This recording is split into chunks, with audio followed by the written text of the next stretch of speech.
नमस्कार। आपके अपने YouTube चैनल हिंदी भाषा और साहित्य में मैं विशाल कुमार पुनः आप सभी का स्वागत करता हूं। हम सूरदास जी के लिखे हुए प्रसिद्ध ग्रंथ सूरसागर के पदों की व्याख्या कर रहे हैं और इस श्रृंखला में हम अभी तक 370 पदों की व्याख्या कर चुके हैं। आज पद संख्या 371 की व्याख्या से प्रारंभ कर रहे हैं। ऊधो जब ब्रज पहुँचे जाई। देखिए, ये जो ऊधो जब ब्रज पहुँच गए, अब ब्रज पहुँच गए वो तो हमने प्रारंभ में ही देखा था कि उद्धव ब्रज में कृष्ण का संदेश गोपियों के लिए लेकर आए थे। लेकिन यहाँ पर उद्धव ब्रज में आए नहीं हैं, अपितु उद्धव मथुरा चले गए हैं और मथुरा जाकर वे कृष्ण से मिले हैं। तो कृष्ण उनसे पूछ रहे हैं कि हे उद्धव, जब तुम ब्रज में पहुंच गए थे तब की कथा कृपा करी कहिए, हम सुनी है मन लाई। हे उद्धव, जब आप ब्रज में पहुंचे तो तब जो घटना हुई, तुम्हारे ब्रज पहुंचने पर क्या क्या घटित हुआ, वह सब कथा मेरे सामने कहो, मैं तुम्हारी उस कथा को मन लगाकर सुनूंगा।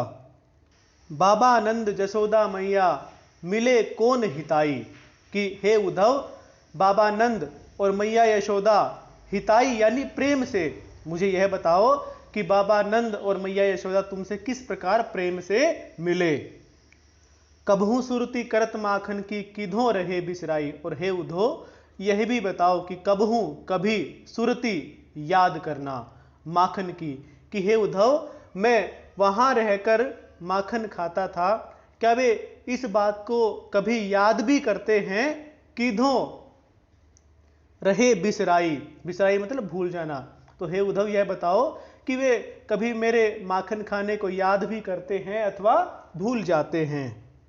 गोप सखा दधि भात खात बन अरु चाखते चखाई, कि हे उद्धव गोप सखा यानी मेरे जितने भी गोप सखा थे वे वन में जाकर, जब हम सब मिलकर वन जाते थे तो दही और भात चावल मिलकर खाते थे। अरु चाखते चखाई, और जो भी हमारे पास कुछ भी खाद्य सामग्री होती थी उसे दूसरों को भी चखाते थे और वे मुझे चखाते थे और मैं उन सबको वह चखाता था। आपस में मिल बांट कर हम वह खाद्य सामग्री खाते थे। गौ बच्छ मुरली सुनी उमड़त अबजू रहत की बाई। गौ बच्छ, कि हे उद्धव गायें और बछड़े मुरली सुनी उमड़त, जब मैं मुरली बजाता था तो मेरी मुरली की धुन को सुनकर गाय और बछड़े उमड़ पड़ते थे, अर्थात दौड़कर मेरे पास आ जाते थे। अब जू रहत की बाई, और हे उद्धव मुझे यह बताओ कि अब वे गौ और बछड़े किस प्रकार से रहते हैं। गोपिन गृह व्यवहार बिसारे मुख सन्मुख सुख पाई। गोपिन गोपिया, गृह घर, व्यवहार अपने सारे घर के काम काज बिसारे भूलकर, सन्मुख सामने, सुख पाई सुख प्राप्त करती थी। कि हे उद्धव, जब मैं मुरली बजाता था तो वे गोपियां अपने घर को, अपने घर के कामकाज को, सभी कुछ को भूलकर जब वे मेरे सन्मुख आ जाती थी, मेरे सामने आ जाती थी, तभी वे सुख प्राप्त करती थी और उन्हें देखकर मैं भी सुख प्राप्त करता था। एक सखी उनमें जो राधा लेती मन ही जू चुराई, और हे उद्धव उनमें से एक सखी का नाम राधा था जो कि मन को चुरा लेती थी, अर्थात जिसने मेरे मन को चुरा लिया था। सूर श्याम यह बार बार कही मन ही मन पछताई। सूरदास जी कहते हैं कि वे श्री कृष्ण उद्धव से कहने लगे कि हे उद्धव, मैं उन सब बातों को याद करता हूं और फिर ये सोचता हूं कि मैंने ब्रज को छोड़कर कितना कष्ट पाया है, अर्थात ब्रज को छोड़कर मैंने कितने सारे आनंद के क्षण गंवाए हैं। तो इन सब बातों को सोचकर मुझे बड़ा ही पश्चाताप होता है कि मैंने ब्रज क्यों छोड़ा। पद संख्या 172, माफ कीजिए 372 की व्याख्या। जब मैं यहाँ तय जू गयो, उद्धव कृष्ण के प्रश्न का उत्तर देते हुए कहते हैं कि हे कन्हैया, जब मैं यहाँ से ब्रज में गया तब ब्रजराज सकल गोपीजन आगे हुई लयो। कि हे कन्हैया, हे कृष्ण, तब ब्रजराज यानी बाबा नंद और समस्त गोप गोपियों ने मुझे अगुवाई करके मेरा स्वागत किया, मेरी अगुवाई करके मुझे वहां पर सत्कार दिया। उतरे जाई नंद बाबा के सभी शोध लयो। हे कन्हैया, मैं नंद बाबा के घर में उतरा, अर्थात नंद बाबा के घर में गया और वहां सभी ने मुझसे तुम्हारा कुशल क्षेम पूछा। शोध लयो, शोध करना यानी पूछना, वैसे तो इसका अर्थ होता है अनुसंधान करना, लेकिन यहां पर हम अर्थ लगाएंगे कि वहां पर सभी ने आपका कुशल क्षेम मुझसे पूछा। मेरी सो मोसो साची कही, मैया कहा कहियो। अब कृष्ण फिर से उद्धव से पूछते हैं कि हे उद्धव, तुम्हें मेरी सो, कि तुम्हें मेरी सौगंध है, मोसो साची कही, और क्या सौगंध है कि तुम मुझसे सत्य सत्य कहना। मैया कहा कहियो, कि मैया यशोदा ने तब क्या कहा। बारंबार कुशल पूछी मोही, ले ले तुम्हारो नाम। उद्धव उत्तर देते हैं कि हे कृष्ण, उन्होंने बार बार मुझसे तुम्हारा कुशल क्षेम पूछा, तुम्हारा नाम ले लेकर कन्हैया कन्हैया कहकर तुम्हारा कुशल क्षेम मुझसे पूछा।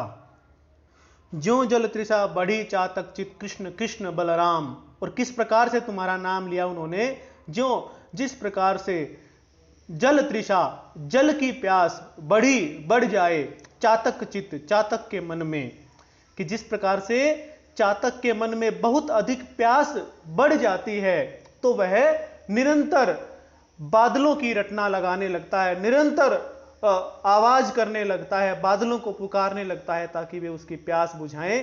तो माता यशोदा भी तुम्हारा नाम उसी प्रकार से ले रही थी, उसी प्रकार व्यग्रता से ले रही थी जिस प्रकार से प्यास अधिक बढ़ने पर चातक जल से अपनी प्यास बुझाने के लिए पुकारने लगता है। इसी तरह से वह मैया यशोदा भी कृष्ण कृष्ण, कृष्ण और बलराम तुम दोनों के ही नाम ले रही थी। सुंदर परम विचित्र मनोहर यह मुरली दे घाली। कि सुंदर परम विचित्र और मनोहर जो यह मुरली मैं तुम्हारे लिए लाया हूं, यह मैया यशोदा ने तुम्हारे लिए देकर मुझे भेजा है। लई उठाई सुखमानी सूर प्रभु, प्रीति आनी उर्साली। लई उठाई कि उठा ली, सुखमानी सुख मानकर।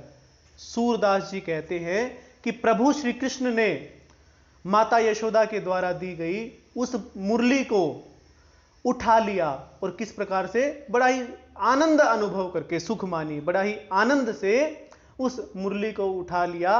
प्रीति आनी उर्साली। और जैसे ही उन्होंने उस मुरली को उठाया तो मैया यशोदा का जो कृष्ण के प्रति प्रेम है वह उनके हृदय में इतना उमड़ा। प्रीति यानी वो जो प्रेम है, वो जो स्नेह है, वो इस तरह से उनके हृदय में प्रविष्ट हुआ, उर्साली, कि उसने उसके हृदय को बींध दिया। तो उस मुरली के रूप में जो माता यशोदा का स्नेह कृष्ण को मिला, उस मुरली के प्रेम ने कृष्ण के हृदय को बींध दिया। पद संख्या 373 की व्याख्या। ब्रज के विरही लोग दुखारे। उद्धव कृष्ण से कहते हैं कि हे कन्हैया, वे जो ब्रज के लोग हैं वे तुम्हारे विरह में बहुत दुखी हैं। बिनु गोपाल ठगे से ठाड़े, अति दुर्बल तनकारे। बिनु गोपाल, कि वे अपने गोपाल के बिना ठगे से खड़े रहते हैं, वे अपने गोपाल के बिना ठगे से खड़े रहते हैं और बड़े दुर्बल तन वाले हो गए हैं। तनकारे, और विरह में उनका शरीर भी काला पड़ गया है। नंद जसोदा मार्ग जोवती, निशिदिन सांझ सवारे। कि बाबा नंद और मैया यशोदा मार्ग जोवती, कि वे तुम्हारे आने का मार्ग देखते रहते हैं निशिदिन, और कब कब, रात दिन, सांझ सवारे, शाम सुबह, वे शाम सुबह और रात दिन तुम्हारे आने का मार्ग देखते रहते हैं। चहुं दिशि कान कान कही टेरत असुवन बहत पनारे। चहुं दिशि चारों दिशाओं में, कान कान कही टेरत काना काना कहकर पुकारते हैं, और असुवन बहत पनारे, और उनकी आंखों से आंसुओं की धार बहती रहती है। गोपी ग्वाल गाय गोसुत सब अति ही दीन विचारे, कि गोपियां ग्वाल गाय गोसुत यानी बछड़े वे सभी अत्यंत दीन और विचारणीय अवस्था में दिखाई देते हैं। सूरदास प्रभु बिना यो देखित चंद बिना जो तारे। सूरदास जी कहते हैं कि हे उद्धव कृष्ण से कहने लगे कि हे कृष्ण, आपके बिना वे ब्रिजवासी ऐसे दिखाई देते हैं जिस प्रकार से चंद्रमा के बिना तारे भी आभाहीन दिखाई देते हैं, उसी प्रकार से वे गोकुलवासी भी आपके बिना निस्तेज हो गए हैं। पद संख्या 374 की व्याख्या। सुनहु श्याम वै सब ब्रज वनिता विरह तुम्हारे भई बावरी। उद्धव श्याम से कहते हैं कि हे श्याम सुनो, तुम्हारे बिना वे सब ब्रज की स्त्रियां तुम्हारे विरह में बावरी सी हो गई हैं, तुम्हारे विरह में पागल जैसी हो गई हैं। ना ही बात और कही आवती छाड़ी कथा जहां लग रावरी। कि ना ही कथा, कि कोई भी कथा नहीं और कही आवती, और कहती नहीं है, छाड़ी कथा जहां लग रावरी, कि जहां आपकी कथा, रावरी आपकी, कि हे कृष्ण जहां आपकी कथा समाप्त हो जाए, अर्थात आपकी कथा के अतिरिक्त, आपसे संबंधित बातों के अतिरिक्त, आपसे संबंधित घटनाओं के अतिरिक्त यदि और कोई बात उनसे करने लग जाए तो वे और कोई बात नहीं करती हैं।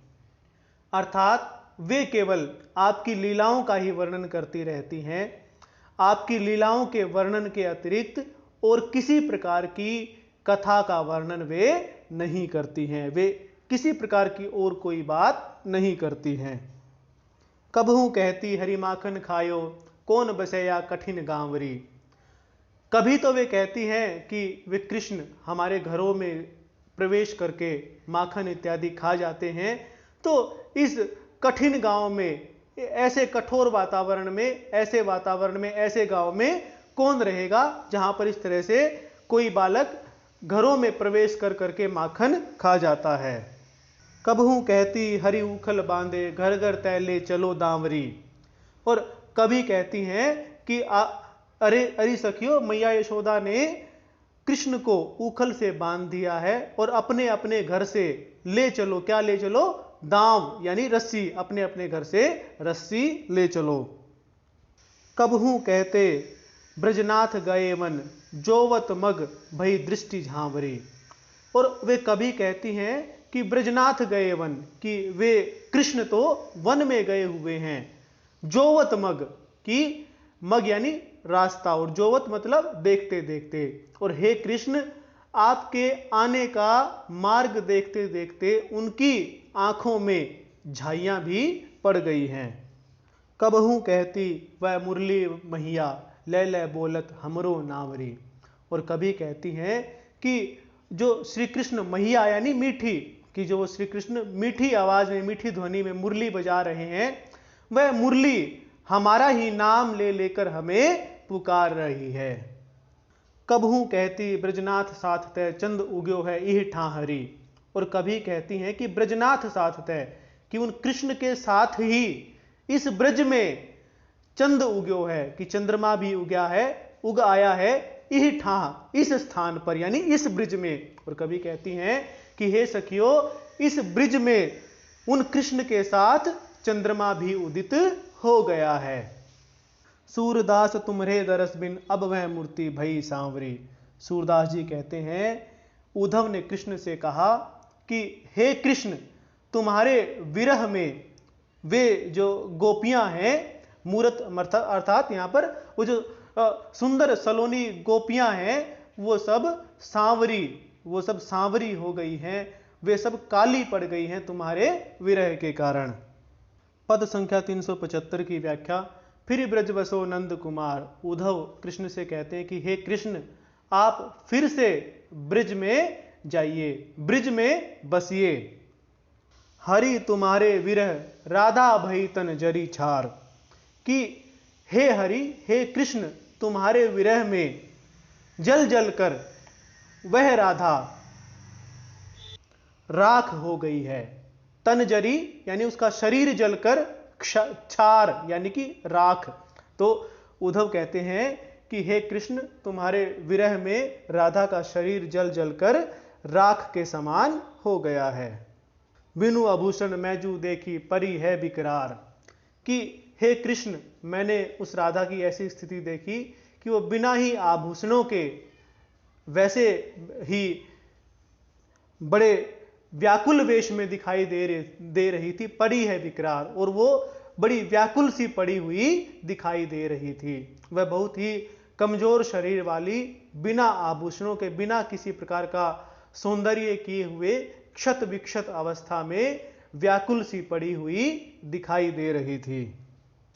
एक ही रट रटत भामिनी पीव पीव पुकार, एक ही रट, कि एक ही रट रटत भामिनी, वह राधा रट रही है। भामिनी राधा के लिए प्रयोग है कि वह राधा अब एक ही रट लगाई रहती है, पीव पीव पुकार, कि उसके मुख से पीव पीव की ही पुकार, जिस प्रकार से चातक के मुख से पीव पीव की पुकार निकलती रहती है, उसी प्रकार से उस राधा के मुख से भी तुम्हारे नाम की ही रटना लगी रहती है। सजल लोचन चुवत उनके बहती जमुना धार, और उनके नेत्र हमेशा ही जल से भरे रहते हैं, और इसी कारण से उनके नेत्रों से आंसुओं की धार इस प्रकार से बहती रहती है जैसे कि यमुना में पानी की धारा बहती है। विरह अग्नि प्रचंड उनके जरे हाथ लुहार, कि विरह रूपी अग्नि उन राधा के शरीर में इतनी प्रचंड हो गई है, उनके हाथों पर उसका इस प्रकार से प्रभाव दिखता है, जिस प्रकार से लोहार लोहे को गर्म करते समय जिस प्रकार से पास बैठने के कारण उसके हाथ भी झुलस जाते हैं, उसी प्रकार से राधा का शरीर भी विरह की अग्नि में, जो विरह की इतनी प्रचंड अग्नि है, उसमें जला हुआ दिखाई देता है। दूसरी गति और नाही रटती बारंबार, और हे कृष्ण, तुम्हारे नाम लेने के अलावा उस राधा की और कोई दूसरी गति नहीं है, अर्थात वह तुम्हारा नाम लेने के अलावा और कुछ नहीं करती है, केवल बारंबार तुम्हें ही रटती रहती है। सूर प्रभु को नाम उनके लकुट अंध आधार, कि सूरदास जी कहते हैं कि उद्धव ने कृष्ण से कहा कि हे कृष्ण, अंध आधार, लकुट लाठी, अंध अंधे के लिए, आधार आश्रय एकमात्र सहारा होती है, कि हे कृष्ण, जिस प्रकार से अंधे व्यक्ति के लिए लाठी एकमात्र सहारा होती है, उसी प्रकार से तुम्हारा नाम ही उस राधा के लिए एकमात्र आधार बनकर रह गया है। पद संख्या 376 की व्याख्या। ब्रजतय द्वै ऋतु पैने गई। उद्धव कृष्ण से कहते हैं कि हे कृष्ण, ब्रज से दो ऋतुएं, जब से आप ब्रज से आए हैं, मथुरा आए हैं, तब से ब्रज से दो ऋतुएं कभी भी नहीं गई। ब्रज में हमेशा ही वे दो ऋतुएं रही हैं। ग्रीष्म अरु पावस प्रवीण हरि तुम बिनु अधिक भई, कि हे प्रवीण हरि, हे चतुर श्री कृष्ण, ग्रीष्म और पावस यानी ग्रीष्म और वर्षा ऋतु, जब से तुम वहां ब्रज से यहां मथुरा में आए हो, तब से ये ग्रीष्म और वर्षा ऋतु दोनों ही बहुत अधिक दिनों तक ब्रज में रहती हैं। देखिए, सामान्यतया तो क्या होता है कि ऋतुएं अपने समय पर आती हैं और अपने समय पर चली जाती हैं, लेकिन यहां पर उद्धव कृष्ण को ये कह रहे हैं कि अब ब्रज में दो ऋतुएं बहुत अधिक समय तक रहती हैं, और वो कौन सी हैं? ग्रीष्म और वर्षा ऋतु। ऊर्ध्व उषास समीर नैन घन सब जल जोग जुरे। ऊर्ध्व उषास, ऊर्ध्व यानी तेज चलने वाली, उषास श्वास, की हे कृष्ण, जो गोपियों के विरह के कारण गोपियों के शरीर में चलने वाली जो तेज श्वास है, वह तो तेज हवा के समान है। समीर यानी कि वह तो जो, क्योंकि वर्षा ऋतु में तेज वायु भी चलती है, तो वर्षा ऋतु में चलने वाली तेज वायु के समान उनकी तेज चलने वाली सांस है। नैन घन, और क्योंकि उनकी आंखों से अश्रु बहते हैं। जिस प्रकार से बादल से पानी गिरता है उसी प्रकार से उनकी आंखों से आंसू गिरते हैं। तो उनकी आंखें बारिश करने वाले बादलों के समान हैं। सब जल जोग जुरे, और क्योंकि वायु भी चल रही है, बादल भी हैं, अर्थात गोपियों की तेज श्वास रूपी वायु भी चल रहे हैं और उनके नयन रूपी बादल भी हैं। तो हे कृष्ण, सब जल जोग जुरे, जल के योग यानी बरसात के योग, सभी बरसात के योग वहां ब्रज में इकट्ठा हो गए हैं। बरसी प्रगट कीन्हे दुख दादुर, होती जो दूरी दूरे।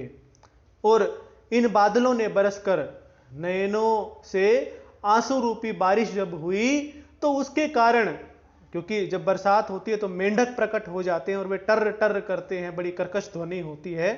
तो उद्धव कृष्ण से कहते हैं कि हे कृष्ण, जो बारिश होने से, आंसुओं की बारिश होने से जो दुख रूपी मेंढक उत्पन्न हुआ, दुख रूपी मेंढक उत्पन्न हुए, दादुर उत्पन्न हुए, हूते जो दूरी दूरे, कि जो दुख रूपी मेंढक, कभी जब आप ब्रज में ही थे तब वो बहुत दूर दूर तक थे, अर्थात ब्रजवासियों को किसी प्रकार का कोई दुख नहीं था, दुख रूपी मेंढक उनसे बहुत दूर दूर थे। लेकिन अब ब्रज में जो ये आपके विरह के कारण, दुख विरह के कारण जो उनके आंसुओं की बारिश हो रही है, इसके कारण जो दुख रूपी मेंढक उत्पन्न हुए हैं, जो कि पहले दूर दूर थे, वे अब दुख रूपी दादुर ब्रज में आ बसे हैं। विषम वियोग जू वृष दिनकर सम, हित अति ऊधो करे। विषम वियोग, वृष दिनकर, ये दोनों राशियों के नाम है। वृष भी एक राशि का नाम है और दिनकर यानी सूर्य राशि। तो जब सूर्य वृष राशि में आता है तब यह माना जाता है कि गर्मी बड़ी प्रचंड पड़ती है।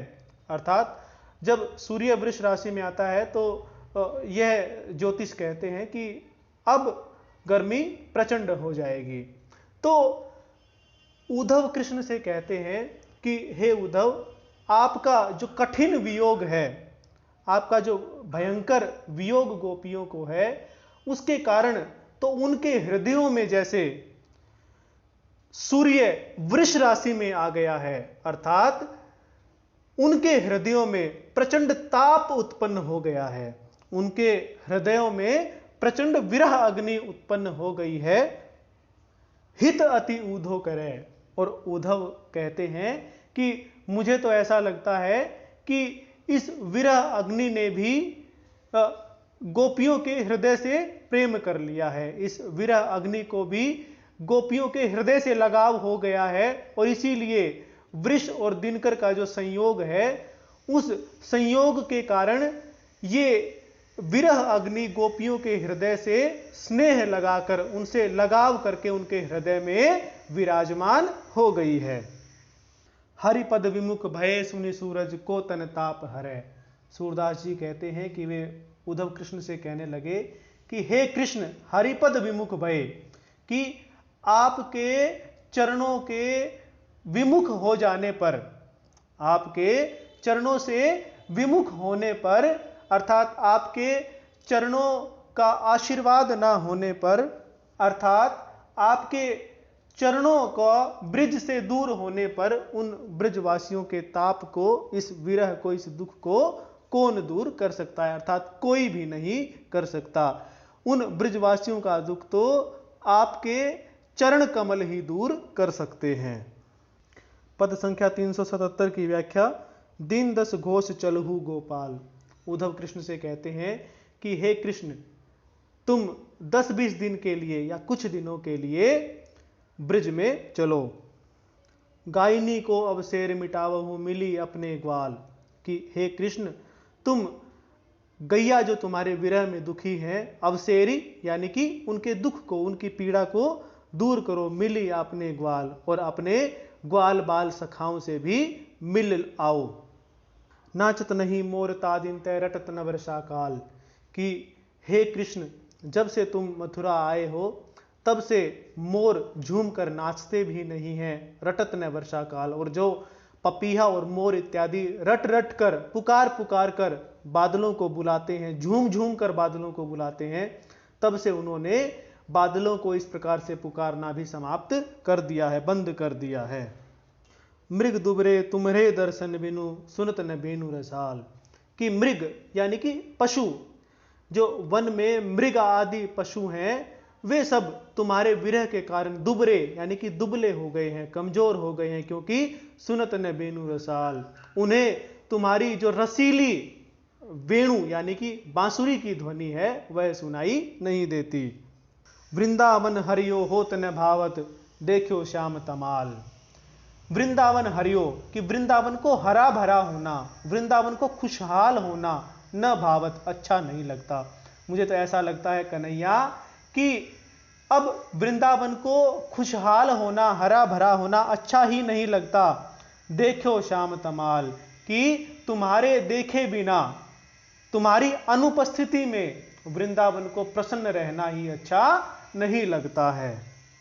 सूरदास मैया अनाथ है घर चलिए नंदलाल, सूरदास जी कहते हैं कि उद्धव ने कृष्ण से कहा कि हे कृष्ण, तुम्हारे बिना मैया यशोदा भी अनाथ जैसी हो गई हैं, इसीलिए आप घर चलिए।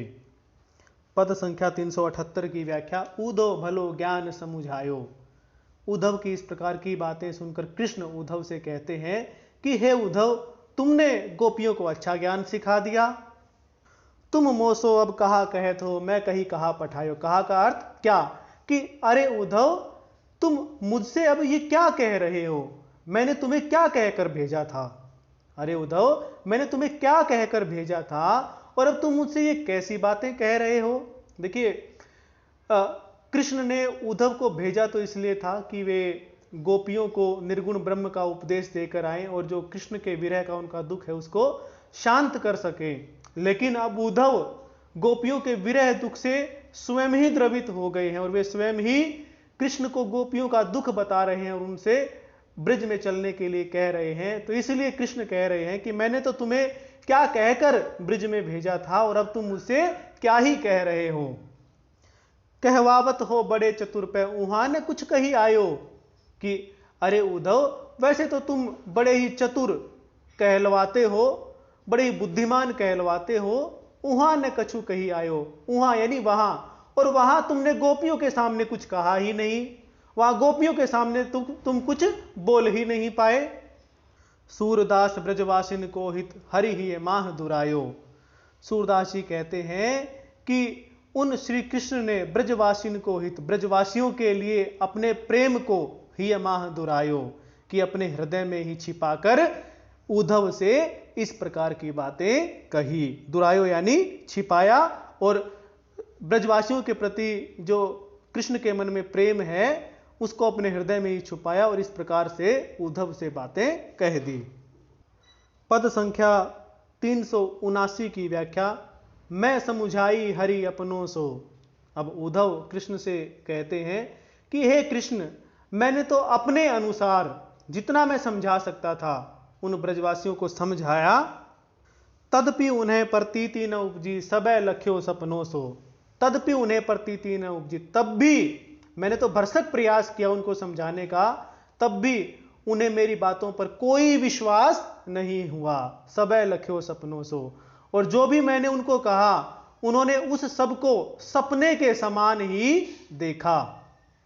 सपने के समान देखने का मतलब क्या है कि झूठ, क्योंकि स्वप्न झूठ होता है, स्वप्न वास्तविक नहीं होता है। तो उन्होंने मेरे कहे हुए को स्वप्न के समान ही झूठ के बराबर देखा। कहो तुम्हारी कही सब मैं और कछु कही अपनी।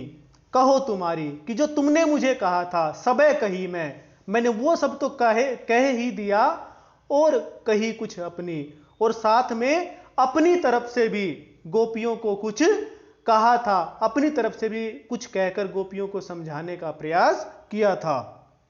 श्रवणनी वचन सुनत भई उनके जो घृत नाये अग्नि। श्रवणनी वचन, श्रवणनी कानों से, वचन सुनत, वचन सुनते हुए, मेरी बातें सुनते हुए, उनके, कि उनकी दशा यह हुई कि हे कृष्ण, मेरे वचनों को सुनकर उनके हृदयों में विरह जो पहले से ही उपस्थित था, उस विरह की दशा ऐसे हो गई कि जिस प्रकार से घृत नाय अग्नि, की अग्नि में कोई घी डाल दे तो वह अग्नि और भी अधिक भड़क जाती है। तो उन गोपियों के हृदय में जो विरह की अग्नि पहले से ही थी, उस अग्नि में मेरी बातों ने घी का काम किया और उनकी विरह अग्नि अधिक तीव्र, अधिक प्रचंड हो गई। कोऊ कही बनाई पचासक, उनकी बात जू एक। कि कोऊ कही, कोई कहे, बनाई पचासक, पचासों तरह से, कि कोई किसी बात को 50 तरह से अलग अलग ढंग से भी कह ले, उनकी बात जू एक। लेकिन वे तो आपकी प्रेमा भक्ति की बात पर ही अडिग रही। उनके पास तो केवल एक आपकी भक्ति ही बात थी। दूसरी बात चाहे कोई उन्हें 50 तरह से बनाकर कहे, वे उस बात पर विश्वास नहीं करती। धन्य धन्य ब्रज नारी बापुरी, जिनकी टेक न एक। हे कृष्ण, वे ब्रज की नारियां तो बहुत धन्य हैं, क्योंकि उनकी एक ही टेक है। वे तो एक केवल आप में ही विश्वास करती हैं, केवल आपको ही वे मानती हैं, इसीलिए वे धन्य हैं। देखत उमग्यो प्रेम यहाँ के, धरे रहे सब भूलो। कि देखत उमग्यो, देखकर उमड़ आया, प्रेम यहाँ को, कि इन ब्रजवासियों के प्रेम को देखकर या प्रेम को उमड़ा हुआ देखकर धरे रहे सब भूलो। मैं जो ज्ञान का संदेश अपने मन में उन गोपियों को बताने के लिए लेकर गया था, वह सब तो मैं भूल गया। मैं अपना सारा ज्ञान ही भूल गया। उन गोपियों के इस उमड़े हुए प्रेम रूपी सागर को देखकर, हे कृष्ण, मैं अपना सारा ज्ञान भूल गया। सूर श्याम हो रहियो थक्यो सो, जो मृग चौका भूलो। सूरदास जी कहते हैं कि उद्धव कृष्ण से कहने लगे कि हे कृष्ण, उन गोपियों की बातें सुन सुनकर थकित मैं परास्त सा होकर रह गया। मैं आश्चर्यचकित सा होकर उन्हें देखता रह गया। किस प्रकार, जिस प्रकार से आश्चर्यचकित होकर या थक कर मृग चौकड़ी मारना भूल जाता है, तो उसी प्रकार से मैं भी अपनी सारी ज्ञान कलाएं भूल गया। पद संख्या 380 की व्याख्या। बातें सुनूं तो श्याम सुनाऊं। उद्धव कृष्ण से कहते हैं कि हे कृष्ण, यदि आप मेरी बातें सुने तो मैं आपको कुछ सुनाऊं। जुवतिनी सो कही कथा जोग की, क्यों नहीं तो दुख पाऊं। कि हे कृष्ण, मैंने उन युवतियों को, ब्रज की युवतियों को जो केवल आप में विश्वास रखती हैं, उनको योग की कथा कही, उनको योग का उपदेश दिया। मैंने इतना बड़ा अपराध किया कि वे आप में अटूट विश्वास करने वाली गोपियों को मैंने निर्गुण ब्रह्म का उपदेश देना चाहा, ज्ञान देना चाहा, तो उस अपराध की सजा तो मुझे मिलेगी ही। और जो अब मैं ये दुख उठा रहा हूं, जो मुझे कष्ट उनकी पीड़ा को देखकर हो रहा है, तो वह कष्ट भी उसी मेरी धृष्टता का परिणाम है कि मैंने उनको निर्गुण ब्रह्म का उपदेश देने की धृष्टता की है। हो पची एक कहो निर्गुण की, ताही मैं अटकाऊं। हूं यानी मैं, कि हे कृष्ण, मैं तो निर्गुण ब्रह्म के बारे में उनसे एक बात बड़ी मुश्किल से कह पा रहा था, कि मैं उन गोपियों को निर्गुण ब्रह्म के बारे में एक बात भी बड़ी मुश्किल से बता रहा था, ताही मैं अटकाऊं, और उसी बात को कहने में भी अटक रहा था। वह उमड़े वारिधि के जल, जो क्यों हूं थाह न पाऊं।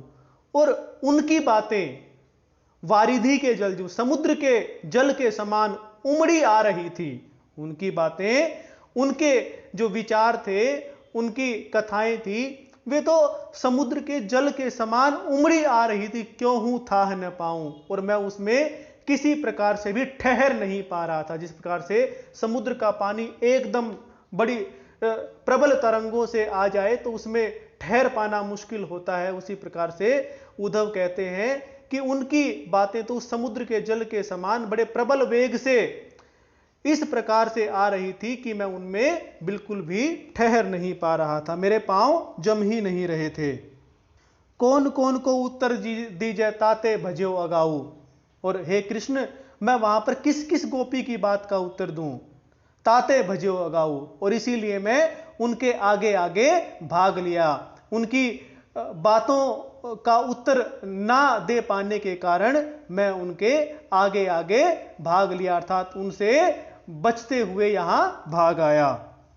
वह मेरे सिर पटिया पाड़े कंथा काहि उड़ाऊ, कि अरे कृष्ण वे तो मेरे सिर पर प्रेमा भक्ति की पट्टियां, वे तो मेरे सिर पर, पट्टियां बनाना मतलब केश सज्जा करना, कि उन्होंने तो मेरे सिर पर प्रेमा भक्ति की सज्जा कर दी, अर्थात मुझे ही प्रेम भक्ति का पाठ पढ़ा दिया।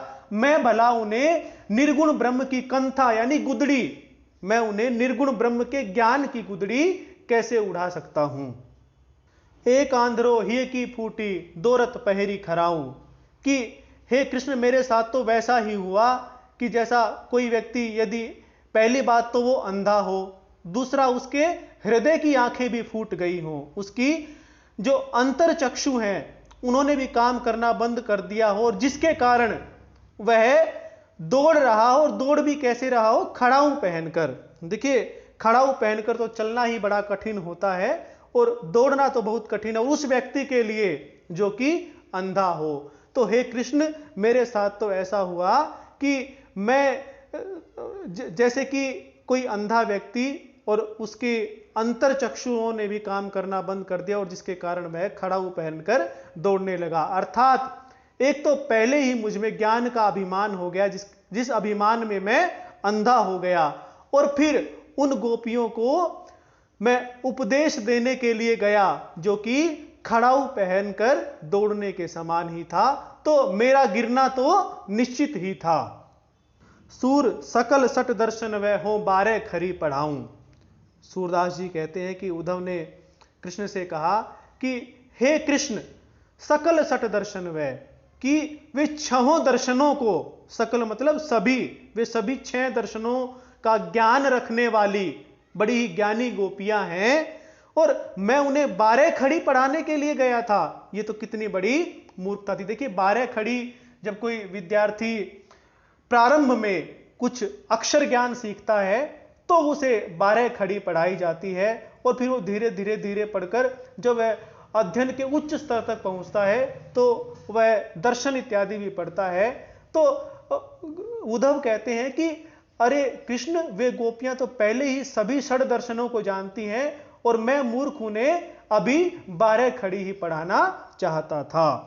तो आज हमने पद संख्या 380 तक की व्याख्या की है। धन्यवाद।